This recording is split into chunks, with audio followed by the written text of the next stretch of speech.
Inakuwa ni vigumu iwapo mzazi hana rasilimali ya kutosha, na ndiposa anaweza kuona kwamba huyu mtoto msichana akiweza kuolewa sahihi itaweza kupata mali kwa sasa ambayo ataweza labda kumwezesha mvulana mmoja kuweza kuoa ama kuwezesha jamii yake iweze kula wapate kuendelea na maisha. Serikali wakiingilia kati waone kwamba jamii kuna kitu zinafanya ili kupata at least kitu cha kuwakidhi katika maisha yao, tutaona ya kwamba hawatasumbukana sana kuweza kutafuta msichana aende ailime gold ama atafute kitu kingine ili waweze kujisustain katika maisha yao. Kwa hivyo wajishughulishe katika shughuli mbalimbali za biashara na pia kilimo, that is irrigation.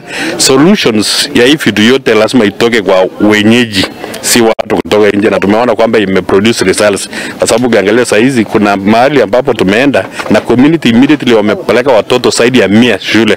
So tunaona kwamba hiyo ni maneno mazuri. Tumeonyesha hii watu ya hii community jinsi ya kwenda ile adult class. Kuna mahali inaitwa na kwa Lopet Ward. Tumepata kwamba wamama wenyewe wameenda Kumbaro na zaidi ya wamama 78 sasa wako shule na hao wametuma watoto wao shule.